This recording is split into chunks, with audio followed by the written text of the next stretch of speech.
Well, welcome to the Wyoming 5-Star Podcast. Got a really cool guest today. Just such a fun career, athletically and academically. You've been to, you've been to a 4-year. You're back now. You transferred. You're pursuing your master's. Just such a cool story you have. And before we get into any of the introductions, my guest today, Beaver St. Clair, Brian St. Clair. But everyone around here knows you as Beaver. Yep. Everyone calls me Beaver. You surpassed 1,000 career points in your high school basketball career.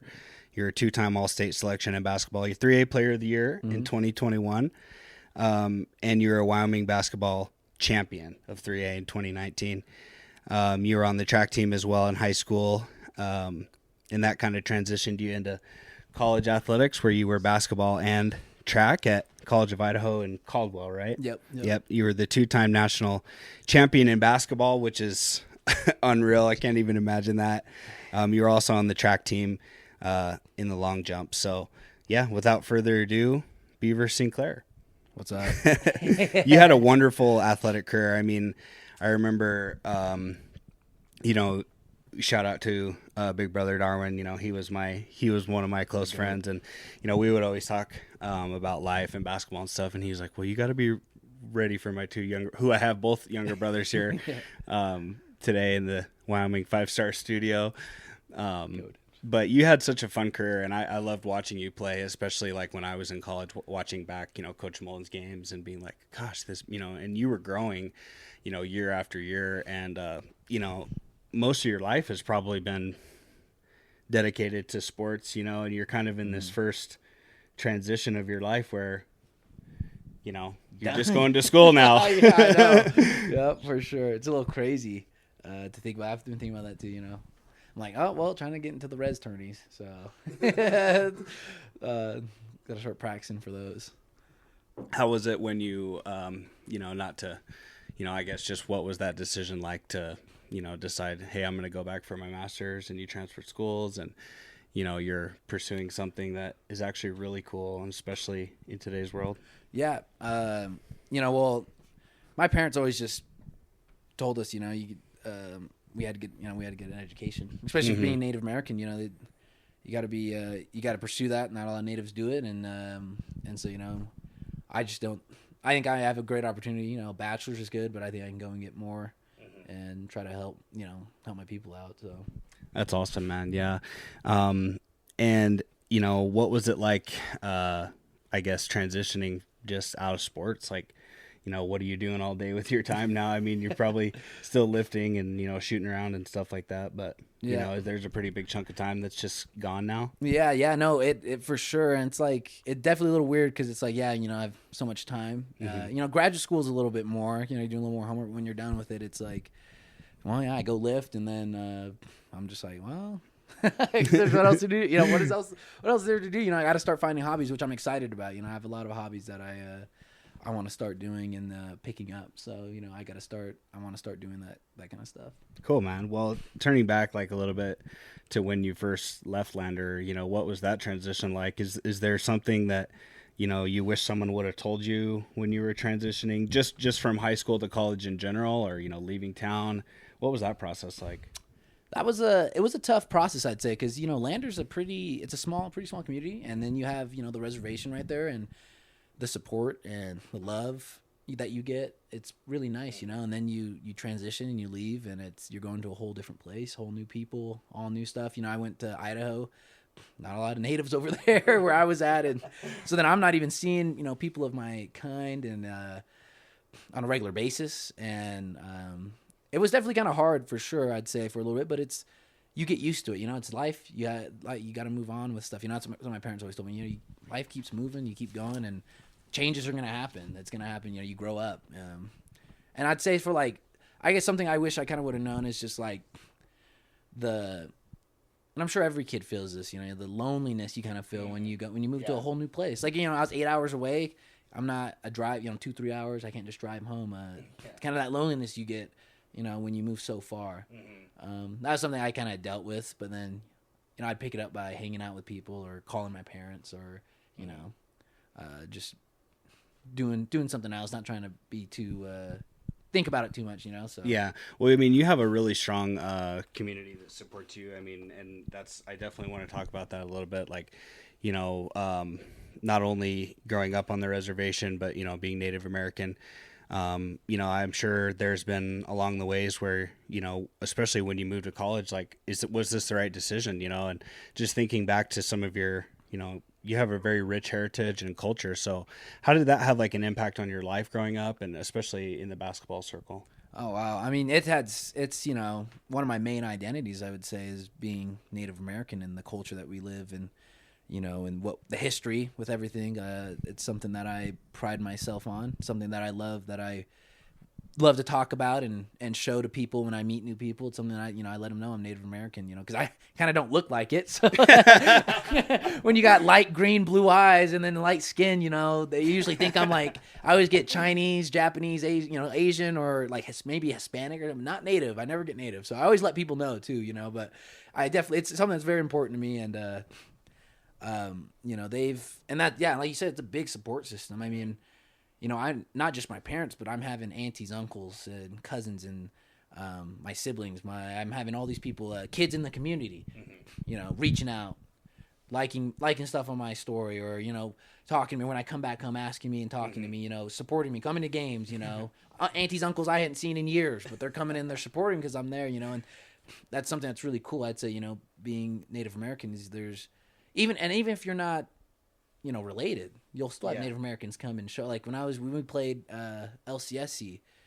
even after we had one other Native kid, Ivory Miles Williamson, great guy. He was from Lapway, and that's right next to Lapway up there in Lewis and Clark State. His mom and those guys would still come to the games, obviously because, you know, it's his old college, but then they'd always come and talk to me. Yeah. And they'd always come in like, you know, it's really cool. The natives, you know, they'd support each other. Yeah, you had that personal connection. Yeah. Yeah, and especially like with, you know, we around here know this, that basketball is such like a huge piece of like just, you know, reservation life and, you know, the community here in this area. But maybe our audience doesn't really know that across the entire state. But, you know, basketball is like an amazing thing here in this community. And especially like when you're young, you can be playing pretty much anywhere, you know, and you grow up in kind of this kind of basketball, you know, community that is a little different than I think most people grow up in. And so, you know, touch on that. Just was there, you know, how did you find your footing, like, and, you know, build that kind of rapport with the Native community, especially playing like at, you know, Great Plains and things like that? Yeah. You know, I'd say like, you know, with basketball wise, like it was hard. It really, what got us into it was in the family. Like my whole family played it. My dad played college ball. My auntie played college ball. Tawny Rose played, you know, played Nevada. Cousins, I had cousin, my uncle O, he played ball. Everyone played ball in college. Our dad, our grandpa played basketball in college. So it's kind of in the family. And then, like you said, on communities and reservations, it's a huge thing. Everyone has the big baller dream, you know. Everyone wants to go play big. And so growing up in that, like, yeah, you know, it really connects you to the community because you have a ton of kids. You have a ton of people who are wanting to do it too. You know, where I'm still friends with a lot of my teammates. Dylan was Native. Tisso, he was. You know, we grew up playing with each other. His brothers Julian and I mean, it was something that Dante Tiger, someone I played with my entire life. Nyehi. I mean, just a ton of us were just kids. We'd play against each other playing, but you make that connection with one another as well. Like, you know, we all have that same dream, and you know, everybody gets really connected with it. You know, and it's something that's really fun and that you can bond with when you're a kid. Yeah, it's really cool.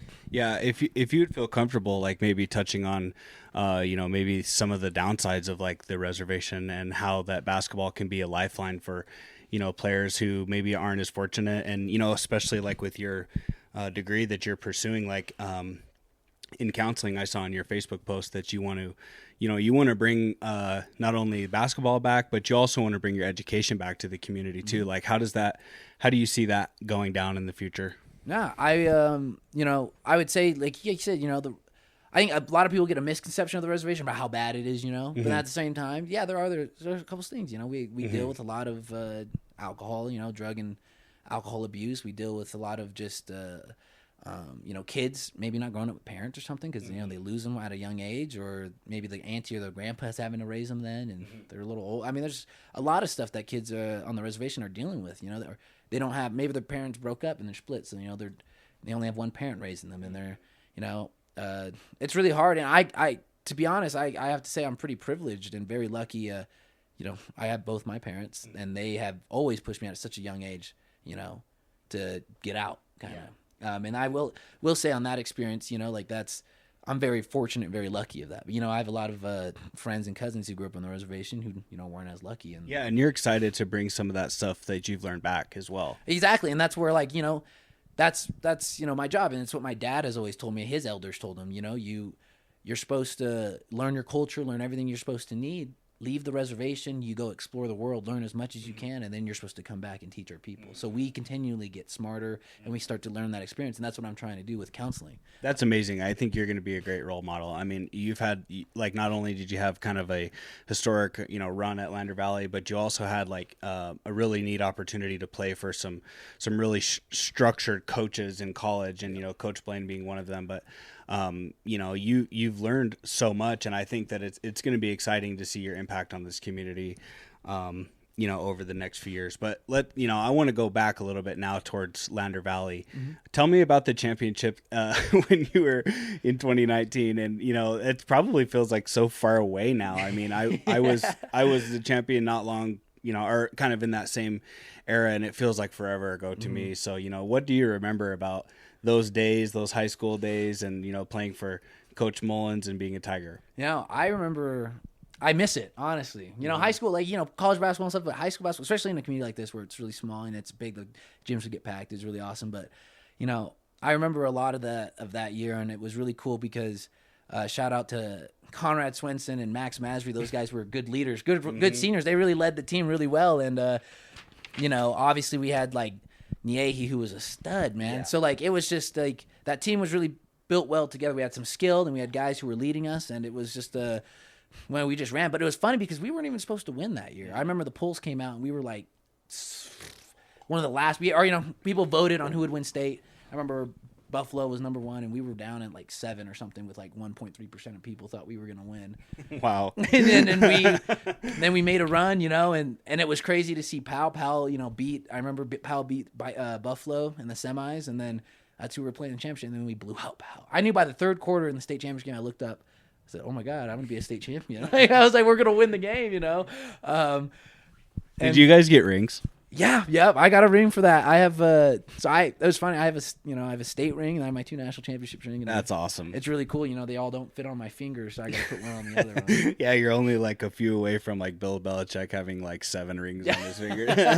I mean, you got a lot of rings, man. It's really cool. But yeah, that really cool. Mullins did a really great job at handling all of us too, sure. And everything. He's a great coach, and it's really fun to look back on those times and playing in there. Yeah, I mean, and not to go too far back on this, but you had a lot of Native Americans on that team, and you're not competing in 1A or 2A. You're competing in 3A, one of the top classifications in Wyoming, and you beat some really good teams that year. Yep. And I know what you're saying about maybe not knowing if you were going to win or if it would culminate in a championship, but I mean, you guys had an unbelievable season, and you had Niehi. I mean, he was a great player. He went on to play at CWC, and his big brother Jacques was a really good lander. He was what would you call a lander Hall of Famer? Yeah, a legend. Yeah, for sure. Yeah, he was an awesome. He was So I think so. What year did you graduate? 2021. Okay, and I was 2017, and Jacques was. I think he was 2015 or 2014, but I played against him in Lander when I was a sophomore, and I was going out there, and I was there's no chance I'm guarding him. And that's kind of how it ended up for you in your career. I mean, I remember watching you play, and there was some times when I just was if they just keep giving the ball to Beaver, this is gonna work out for some of those down the stretch moments. And your big brother Darwin was like that too. When I played against him, he was just timely with those little elbow jumpers or something. You're just like, oh, I'm trying to guard that. Always getting to the free throw line too, that guy, bro. Yeah, he was. So did Lander, like Coach Mullins or just the school, like what can you say about the community there? And like, did it have an impact on you going to college? Did it prepare you in a certain way? And, you know, basketball and school? Yeah. With basketball, like the community being so supportive. Like, I mean, you know, not just native parents, not just, you know, but all my other teammates' parents, everybody, they were all very supportive of everyone, you know. And that was something when I went to Caldwell C of I had a good community. So they had, you know, most of our fans that sat behind us, that whole section were all these old white people who had been to the class, but they were there, and they were there, and all the alums, and they would come down every game. You know, we'd have to stay after the game because Coach wanted us to go up to the crowd, go up to the fans after every game and go shake their hands and tell them thank you. But they would come down to us to the court. Oh yeah, man, they weren't waiting. Oh no, you played them. Hey, oh you did so. You know, and they're sitting there being so supportive, and you know, it just reminded me of Lander a lot too because you know that's just how supportive it was as well.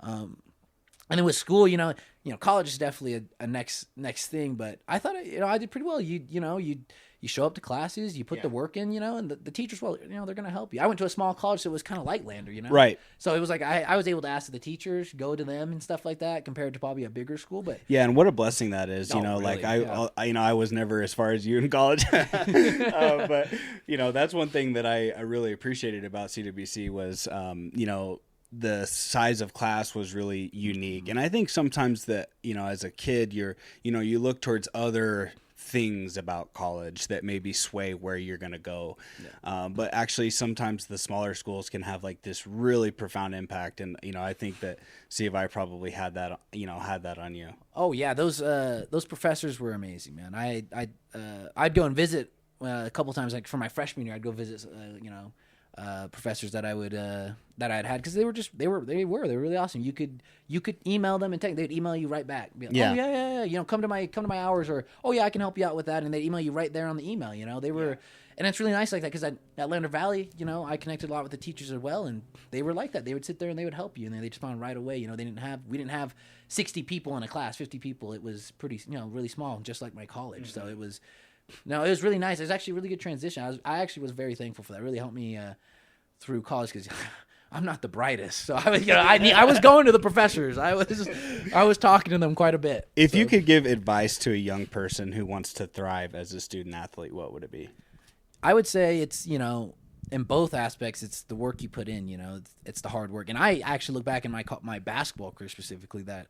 You know, I think I could have put more work in. Actually, I thought at the time I was kind of big headed. I thought I was doing enough, but I really, you know, my dad always tell me all the time. I really should listen to my dad more. He was always telling me, you know, there's always someone working harder than you. There's always somebody else out there doing more, doing what you think it's all right, you know.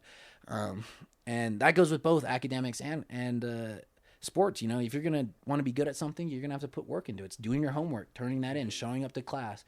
You know, answering, talking in classes, you know, participating. Yeah, participating. Same thing as sports. You want to go, you want to be good at something, you can't sit on the sidelines or sit out. You know, you got to be active. Go for it. You're going to mess up. You know, you're going to mess up in classes. But that's what the teachers are there for. Yeah, I worry about that with this generation a little bit. And like I said, I'm not too far removed, but I worry about this a little bit that people aren't participating. And I think that's really profound that you said that because when you go to college, like I think that there's this misconception that, you know, there's a good amount of this where you're just independent. You're in your room doing homework on your laptop and things like that. But when you're in class, and even some of your online classes encourage and really demand that participation. And so there's some social skills that I think, you know, transitioning from high school to college, you might not be prepared for. Actually, you're going to have to become a lot more social in other ways outside of main social, social ways. But, you know, especially when you're in class or you're walking around on campus, like to get that best experience of college, you know, you have to be involved. And I don't think that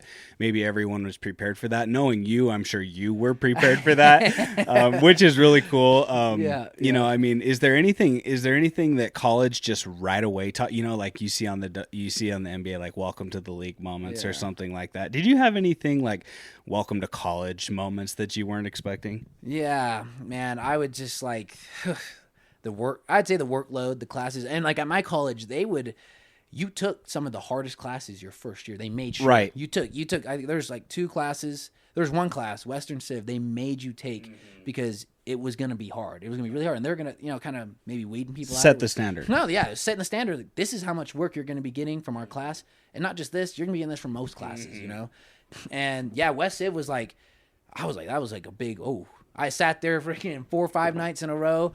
We had to remember all these vocab words. And then what the thing was, through that at the time, everything was been going to computers now. Yeah.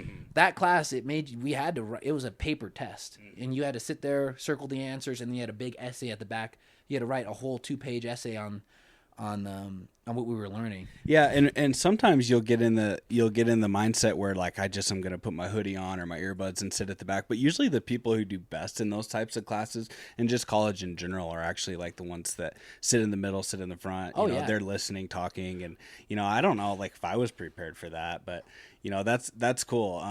What about basketball in terms of like lifting or conditioning? Like what was there a wake up call? Oh man, yeah, there was it was funny because basketball wise, I remember going out there for my visit in the summer, and you get to work out with the guys and stuff, and we were playing and we were doing some type of drill, 2-on-2 or 3 or whatever. I ended up blocking our 7-footer and our thing, and the coach goes, oh yeah, I pinned our 7-footer or whatever. And when I came to college, that guy, when we played in the open gyms, he blocked me, I don't know, at least 2-3 times every open gym that, and they would let me beat them. They'd let me drive down because they knew I was going to drive. I'd drive down and then I'd go for a flip, boom, off the glass, boom, boom. They just happen to get hit, and and then you try to come in, you try to do some things too. And like, I remember trying to do, one time I was like, tried to do like a between the leg, and I did like a step back 3. Did not go how I thought it would. And then one of the guys said, "Don't shoot that shot again." One of the judges like, don't shoot it again. Don't do that. And it's just like, you definitely more structured when you came to college. It's like, and Coach Blaine, man, that guy definitely first practice, man, we did, it was intense. That guy, he's intense. Yeah, it's definitely a different level. Did that was that a positive impact for you and your teammates? Oh yeah, that level of structure. Yeah, it was definitely, and we just the older guys, they knew it. They knew how he was gonna be. And as a freshman, because you meet Blaine and I'd meet him. Say, he's super nice. Then you get to practice, and he's a whole different person. So it's smart. He makes you kind of have to respect the coach. And well, that's the thing is his program. And if you don't, you have to buy in. You have to buy into the culture. You got to buy into, and that's the thing. Part of the culture is he made us sit in front of the classes. He'd come check. As freshmen, he would come check your classes to see if you were sitting in the front.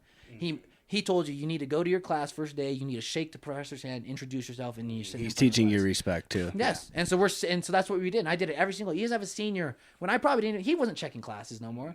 I still sat up in the front, or near the front, right up second, third row, because it was just better for my education. It made me participate, made me have to listen. I couldn't sit in the back, get on my phone or something. Yeah. Like it was. So even in the short term, he had like a really big impact on you right away. It definitely did, and my parents helped me a lot too. They told me, when you go, you make sure you're, they said, you're going to be going to college. Like, you don't have to go to class, but that's what you're paying, you're going to college. That's what you're going for. That's what your scholarship. They told me, sports and education's sports is your way to get in education. It's a way to pay for your college, because if you weren't playing sports, you'd still be going to college. Right. So it's like, don't think basketball isn't first. And our coach made that a big thing. We had a list of importancy, it's family, school, and then basketball. So if we had classes or we had a study session for a class that's really hard or something, our coach would let us out. He'd let us out of practice early. He'd let the people who were in the class that needed to go, they could go. They needed to go. There was times where I had to go to a place to go for something. It'd be during. He would let me leave early because it was a part of class. Yeah, make these parts of your life priority, so that when it trickles down to basketball, it's not affecting us so much on the court or in the locker room. Exactly, and I think that's where like a misconception of, I think especially here on the res, is kids think, oh, I'm gonna go play ball and I'm gonna play ball and that's all I'm gonna do. And that's all I'm gonna. It's like no. You're going to college to get an education. You're playing ball on the side. That's just something you're getting to do, And And that's what people think is, oh, I'm going to go play ball or I'm going to go do sports in college. And it's like, you still got to go to class. You still got to get the grades. You're not going to be on the team. If like our grade point average, like if you had under a certain, like, and that was another thing. He made the freshman, we had study, like the freshman first semester had study hours and they had to go. Yeah. And then if you got good grades that semester, he'd let you off. Like, okay, well, if you did good. But if you were kind of iffy still, he'd say, all right, you're going to do it next semester too. Yeah, it's funny how college just in general is kind of like this controversial topic these days, but you almost forget that college is actually like can be a very good preparatory thing for your life. You know, I mean, when I left college, like, and you're experiencing this too, and you're about to experience it, is, you know, after you leave college, there is kind of this like all of a sudden this motivation where I have to become urgent myself. And like when you have those foundational skills of like, it sounds so silly to say, but like waking up and going to class, because you're going to be waking up and going to class kind of for the rest of your life. Yes. It's with jobs, you're going to wake up and go to work. Like it's the same, it's prepping you already. And that was another thing that hard class freshman year, it was only in the morning. Yeah. No matter what, because there was like 3 different versions of it. It was an 8 a.m. class. Yeah. You had to wake up every morning to go to it. And it was like, man, there was mornings I'd wake up, we'd morning practice or something, or we'd have, 2 a day, something, whatever it was. And the next day I had that class in the morning. I was like waking up at 7 o'clock. Like, oh, yeah. I could, you get the thoughts, can I skip? But it's like, no. Because at the small colleges, especially, attendance and participation is a grade. Yeah. So if you're not going to class, there's part of your grade gone. And attention and participation are vital for your whatever job you're going to have too. And, so that's really something that is cool. And it probably feels like, just such like a privilege to, have gone through that. Oh, and, we all go through kind of things where we're training or, whether it be sports or life, that you're kind of like, you're working through it. You don't know if it's the right thing, but you kind of have this thought in the back of your mind, like, oh, this is going to benefit my life. And it seems like college really had that impact on you. I mean, especially like in the academic side, but, transitioning over to the basketball side. Take us through the magic of winning multiple national championships, what that's like. I mean, here's the things I want to know. I want to know what it was like on the court, okay? I want to know what it was like in the locker room, but I also want to know what it's like traveling to these games. Yeah. And, I think that's something our high school athletes would really like to know is like, because they get in this idea that you get on the bus and then you get off the bus and you play and then you get on the bus and you go home. Uh-huh. I'm sure that there's some of that in college, but like, especially when you're at the national tournament, like what's the kind of the behind the scenes stuff look like? At the national tournament, man, that's favorite time of the year. We get to go to Kansas City. And I like the locker room stuff. I'm telling you, like, I mean, our coach, and this is where I give so much recognition. Our coach, he didn't make our locker room. He didn't have the lockers. They weren't these fancy things, Oh, they were like some metal lockers, some old metal lockers, and they had our name and number on it.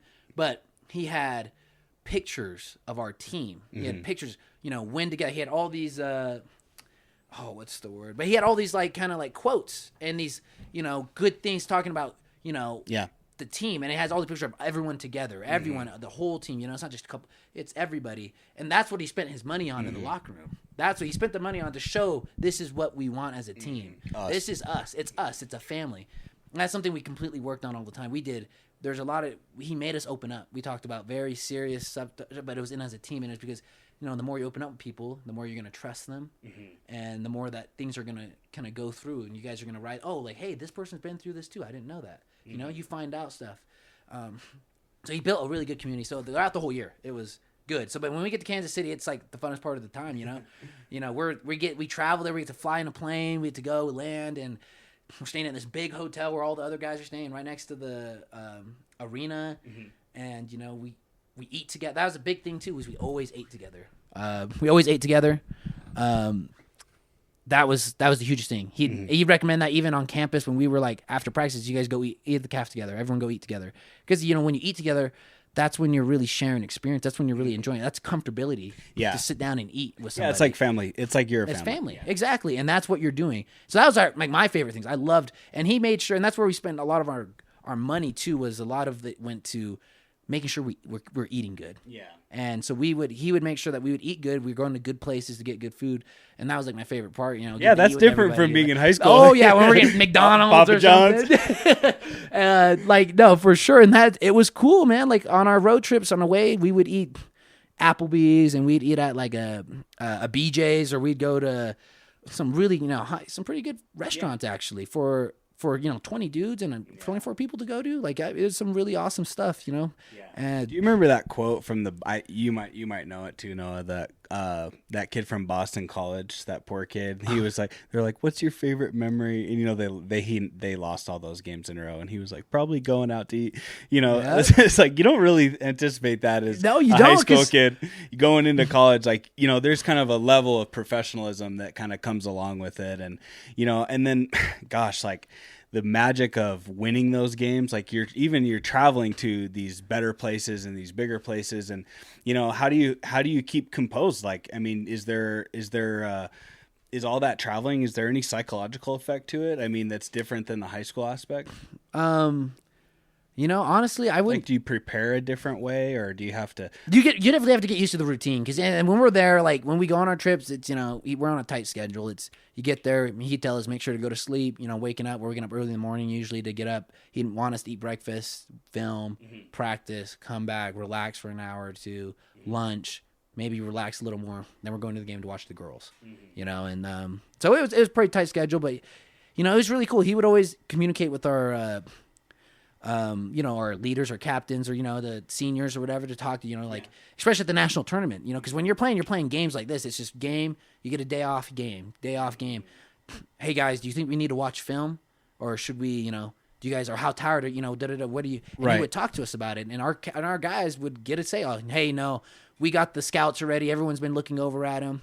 I think we're all right. I think we just need to rest right now. We're feeling it. So that's kind of the consistent thing I'm hearing from a lot of these championship coaches, especially from football, is they're saying eventually one of the points of the season that the players start to take ownership. It sounds like you guys did that's exactly what he would say that at the beginning. He said, we had this big thing, and this is what we followed. It was communication. It was communication to trust, or no, it was trust to communication to commitment to, oh my gosh. He'd be so mad at me right now. But I understand what you're saying. And so we had a thing, and that's what we followed. And he told us at the end of the year, he said, right now I'm holding the reins, or I'm driving the bus. But he said by the end of the year, like once we got towards like our last end of the season, last stretch, where our conference games, and once we got to conference tournament and stuff like that, we were driving the bus. It was the players. That's cool. Coach was just coaching.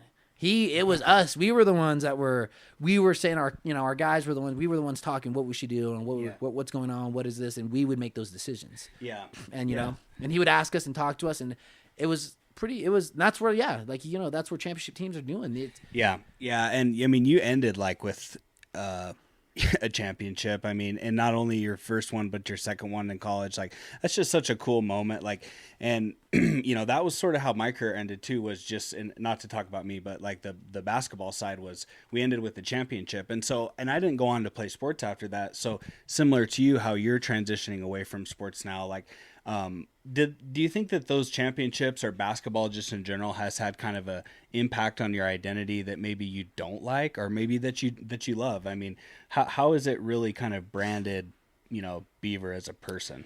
Yeah, I would say, one thing that I was telling my parents about when I was telling them, like, hey, I think I want to be done, was, I've been playing sports since I was a kid. I've been playing like school sports, because I played at Fort Washakie.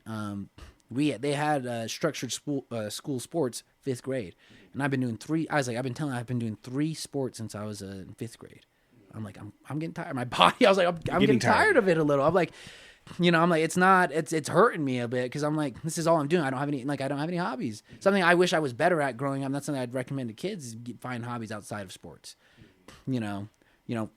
Whether it's music, whether it's reading, whatever it's hunting, hiking, whatever it is, find hobbies, because, once your sports are done, you can go play ball every once in a while, but it's not going to feel the same when it was. It's a difficult thing. Exactly. It's very difficult. And that's something I just I didn't really have any too many hobbies. I didn't have any hobbies. I wasn't learning how to play something or whatever it was. And that's something I wish I had done a little more of. is finding hobbies. And that's where that's something where I didn't that's where I was like, man, I want to do stuff, man. I want to go, I want to travel, or I want to do whatever I can and not have to worry about practice or worrying about this and that, stuff like that. Yeah, I could see you being a traveler. I mean, just following you on social media over the years, I could see you definitely finding some joy in traveling and kind of just getting change of scenery because you're in Lander, you're grinding, and then you go to college and you're grinding, and you're kind of it's a narrow focus, right? You're concentrated, but I would think that probably now will be the fun, there will be a fun time in your life, and I'm excited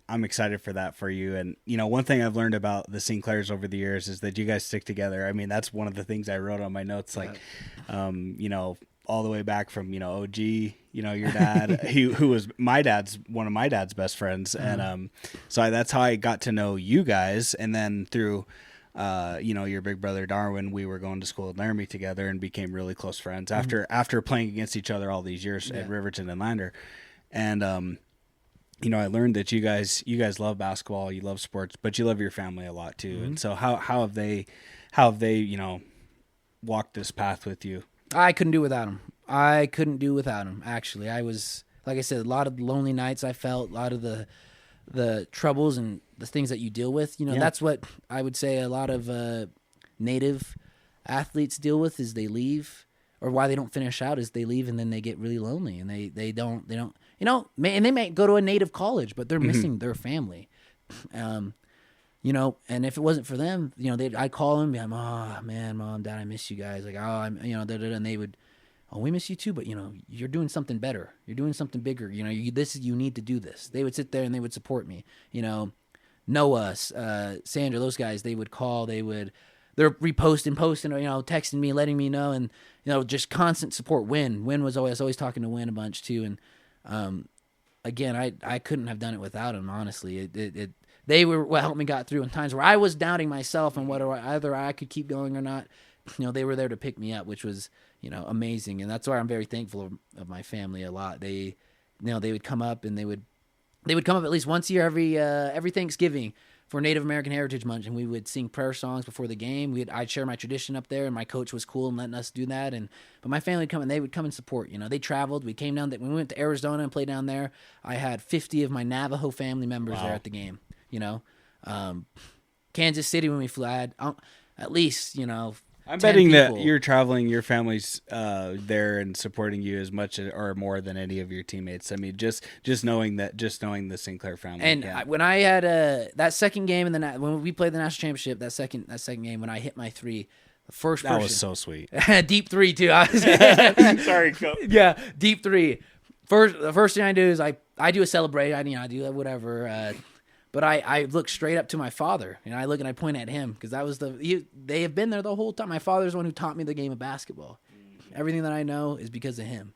That's amazing. And that's where my family are the first people I looked at for that because they're my teammates have been there for the past 4 years, but my family's been there my whole life, So yeah, well, and if you're at Bob Carey Memorial Fieldhouse, they're not hard to find. They are front row, and they're posting up. They're boxing out. It's crowd space. Yeah, they take a whole section, dude. Yeah, aunties, uncles, father, everybody. That's awesome. No, but yeah, that was a big moment. That was a big thing. When they went in that first national championship, getting to hug my mom, getting to hug my dad, and be like, we did it. Like this is what we've been wanting. And it was surreal, man. It was really surreal. It's just something like, there's a statistic me might always look at for native athletes to go to college. It's like 0.01% native, and for them to play sports, it's even lower. And then for a national champion, I don't even want to. I doubt that's even a statistic. It's unreal. I don't know how many natives are, very few. And so, it's just really cool to look back on, what have I accomplished. But